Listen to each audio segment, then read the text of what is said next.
avec vous sur Sud Radio. À 11h moins le quart, vous retrouverez Christine Bouillot qui animera le débat. Et tous les jours à 10h30, nous passons un coup de fil à une personnalité qui qui traite d'un sujet de société. Aujourd'hui, c'est Tristan Banon. Bonjour Tristan Banon. Bonjour Valérie. Vous republiez en édition de Poche, Les Poches du Diable, votre livre paru en 2011, Le Bal des Hypocrites, avec une préface qui fait le point sur le mouvement MeToo. Je rappelle que vous avez été l'une des premières à évoquer une agression sexuelle dont vous aviez été victime. Vous avez été la première à dire MeToo d'une certaine manière. Vous avez accusé Dominique Strauss-Kahn de violence sexuelle le 5 février 2007. Et ce livre, moi je l'ai relu entièrement, il est d'une actualité saisissante par rapport à la question des violences faites aux femmes et sur les réactions qui peut y avoir. Pourquoi avoir décidé de republier ce livre aujourd'hui ? Peut-être justement parce qu'il s'est passé énormément de choses sur ces bientôt presque 10 dernières années et que j'ai toujours refusé de résumer tout ça en 1 minute 30 à la fin d'une interview sur toute autre chose, où on me demandait que pensez-vous du mouvement Balance ton port, du mouvement MeToo et de tout ce qui se passe. Je trouvais que c'était difficilement résumable en 1 minute 10 ou 1 minute 30. Et donc, je me suis dit que le republier, c'était l'occasion de rappeler ce qui s'était passé, de rappeler comment tout ça avait commencé, parce qu'il s'est passé énormément de choses, mais enfin, il y a eu un commencement quand même, et de dire de faire un petit peu un retour sur ces 10 dernières années.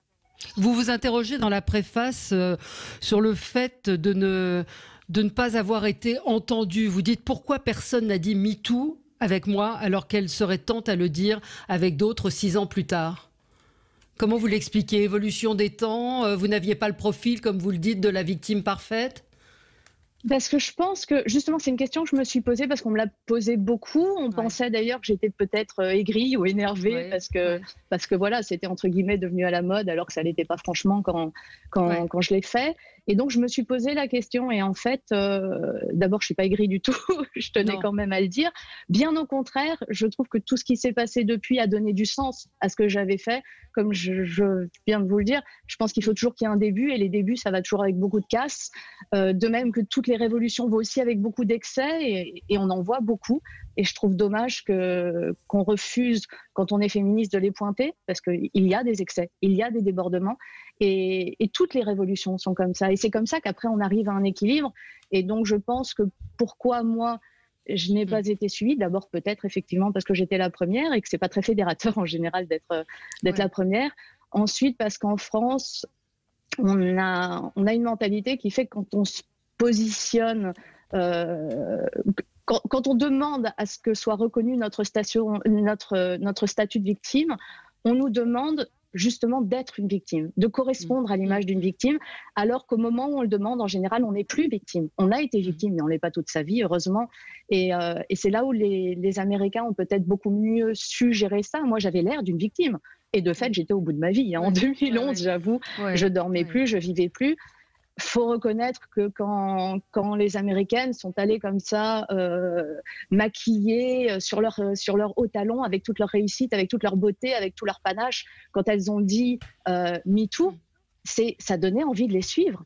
On se disait, si nous aussi on dénonce, on aura plus l'air de ça que l'air d'une jeune fille au bout de sa vie qui a l'air de plus dormir depuis 8 semaines. Et puis il y avait la personnalité aussi de celui que vous avez attaqué, c'est ce que vous racontez dans le livre, ce que vous avez raconté quand il a été publié, c'est-à-dire Dominique Strauss-Kahn, un puissant, un homme politique qui a eu des soutiens. Enfin, quand moi j'ai relu le livre cette semaine, je me suis dit mais c'est glaçant ce qui s'est passé, comment on a fait pression sur vous, comment on ne vous a pas cru. Donc il y avait aussi la personnalité de celui que vous attaquiez. Attaquer des puissants est toujours beaucoup plus compliqué. Ah bah complètement, c'est-à-dire que MeToo, quand elles ont dénoncé à juste titre Harvey Weinstein, on oublie assez facilement qu'Harvey Weinstein, n'était plus le grand magnat du cinéma américain qu'il avait été, alors que quand j'ai dénoncé Dominique Strauss-Kahn, il était le favori à la présidentielle. C'est tout autre chose et on a bien vu les éléments de langage ressortir chez tous les politiques, toute la classe politique a dit ça n'est pas le Dominique que je connais. Cette phrase, elle résonne encore en moi parce que pendant des années, quand on me croisait dans ces milieux-là, on me disait ah bah oui, on sait qu'il y a un problème avec Dominique et tout d'un coup, ça n'était pas le Dominique que je connais. C'est très compliqué de gérer ça quand on sait que même ceux qui s'expriment comme ça mentent. Oui, vous racontez ce que vous avez traversé. Personne ne réalise que l'affaire entre guillemets, c'est juste une vie qu'on a jetée à la poubelle, seulement ma vie que l'on a cassée comme on déchire un dessin raté. Et vous exprimez cette difficulté, encore une fois, à vivre après une chose comme celle-là, et avec en plus cette non-possibilité. Et vous le dites dans la préface, c'est toujours difficile pour les femmes de porter plainte aujourd'hui contre un agresseur sexuel.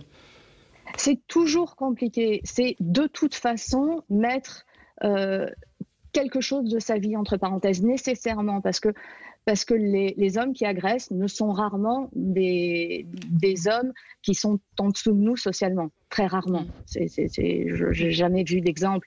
Donc nécessairement, on va mettre une partie de notre vie entre parenthèses. Là, c'était d'autant plus difficile que ça recoupait plein de choses, ça remettait en cause une idée de la séduction à la française qu'on avait réussi à faire passer pour étant quelque chose de graveleux, quelque chose où tout est permis, le libertinage, tout s'était mélangé. Il y avait ce favori à la présidentielle qui était comme un espoir parce que les gens étaient déçus de la gauche, étaient déçus de la droite. D'ailleurs, on a bien vu ce qu'a donné la politique par la suite, ça n'a fait qu'appuyer ça. Il y avait tout à coup cette espèce de petite blondinette qui débarquait dans la vie des gens en cassant tout leur schéma, en fait. Et c'est très compliqué pour tout un pays de se remettre en question et de remettre tout ce qu'il croyait évident et stable, de tout casser, de venir tout casser. Ça n'était pas que une jeune femme qui porte plainte pour une tentative de viol. C'était une jeune femme qui remettait en cause plein de schémas et qui cassait les projets de carrière de beaucoup de politiques. Parce que mais alors, Oui, mais vous comprenez que certains, et encore aujourd'hui, disent MeToo, ça a été la porte ouverte à des accusations fausses, beaucoup de mensonges, beaucoup de revanches, ça a été catastrophique pour certains. En ce moment, il y a Éric Brion, je n'ai pas encore lu son livre, mais je vais le lire, qui vient expliquer comment sa vie a été détruite. Lui, il fait partie des victimes, effectivement, de MeToo. Quel est votre regard là-dessus ? Alors, je vais vous dire, non seulement je trouve qu'il y a eu énormément de débordements, mais encore une fois, je pense que ça va avec tous les mouvements révolutionnaires et rétablir un équilibre entre la femme et l'homme, c'est une révolution dans l'histoire de l'humanité.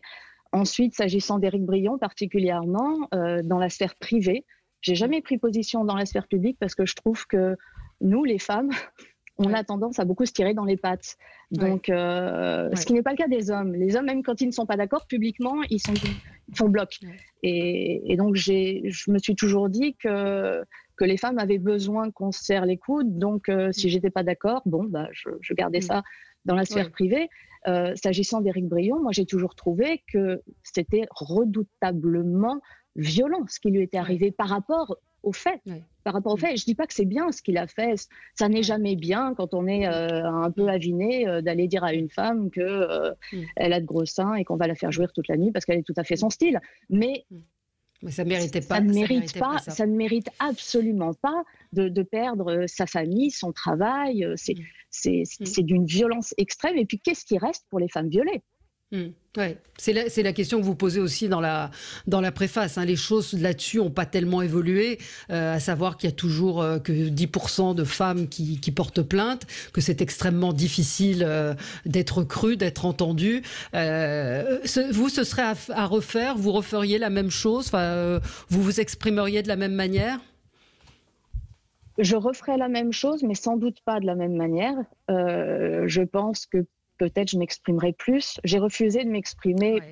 Enfin, je pense que vous avez énormément limité. J'ai énormément limité les moments où je me suis exprimée pendant l'affaire parce que je considérais que c'était une affaire qui n'avait à se juger que devant la justice. Et que donc les plateaux télé, les radios, la presse, ça n'était pas fait pour ça. Et que ça n'était pas normal d'aller faire le procès dans les médias. Maintenant, en revanche, je pense que peut-être j'aurais dû plus prendre la parole sur les façons d'éviter ça. parce que je constate que là, on est près de 10 ans après et on a fait des avancées extraordinaires, reculer la date limite pour pouvoir porter plainte quand on a été violé dans l'enfance, c'est merveilleux, mais ça ne change pas grand-chose. La date de prescription ne change pas grand-chose. Il faudrait allonger cette date de prescription, puisqu'on se rend compte que des femmes parlent des années après. Et ce que vous racontez dans le livre aussi, c'est cette incompréhension de ceux qui n'ont pas vécu ça, qui ne peuvent pas comprendre pourquoi une femme peut décider de parler des années après. Il fallait la rallonger et je trouve ça particulièrement pertinent dans les cas de violences sexuelles sur mineurs, parce qu'on sait qu'il y a l'amnésie traumatique et que ça met beaucoup de temps. Mais dans les cas de violences sexuelles sur femmes adultes, je pense qu'on prend le problème par le mauvais bout. C'est bien de rallonger la date de prescription, mais ce qui serait encore plus intéressant, c'est de trouver une méthode pour que les femmes aient envie d'aller porter plainte tout de suite. Elle est là, la solution. C'est qu'une femme, oui, mais pour avoir envie de le faire, il faut savoir qu'on va être écouté, entendu et qu'il n'y aura pas que 1% des violeurs qui seront condamnés, parce que la charge de la preuve, ce que vous dites également dans le livre, elle est très difficile à apporter dans les cas des viols et des agressions sexuelles. Mais il n'y a pas que ça. Il n'y a pas que ça. Il faut tout ça. Et il faut aussi, c'est ce que j'essaye d'expliquer dans la préface, quand on subit une violence sexuelle, je ne sais pas pourquoi, je ne saurais pas l'expliquer, mais j'ai l'impression que toutes les femmes qui ont subi des violences ont cette même petite voix dans la tête qui leur dit « continue comme si de rien n'était, comme ça n'existera pas ». C'est cette impression que si on n'en parle pas, voilà, si on n'en parle pas et si on ne dit rien et si on fait comme si de rien n'était, ça n'existera pas. Or, c'est complètement faux. C'est en faisant ça que ça existe au quotidien dans notre vie. Donc, je pense que la solution, elle passe par retourner cette idée fausse dans la tête des femmes et leur donner envie et leur donner la motivation pour porter plainte immédiatement. De se porter plainte. Exactement. Il n'y a que comme ça qu'elles reprendront le contrôle et qu'elles ne seront plus les victimes, mais qu'elles seront les maîtres du jeu. Merci beaucoup Tristane Banon. Je rappelle le titre de votre livre, Le bal des hypocrites. C'est paru aux éditions Les Poches du Diable. C'est l'édition de poche du Diable Vauvert. C'est un petit livre qui vaut 7,50 € et je vous conseille vraiment de le lire pour comprendre ce qui a pu se passer, ce qui se passe quand une femme est agressée sexuellement. Et j'aime beaucoup cette phrase de Talleyrand: ceux qui parlent ne savent pas et ceux qui savent ne parlent pas. Merci Tristane Banon.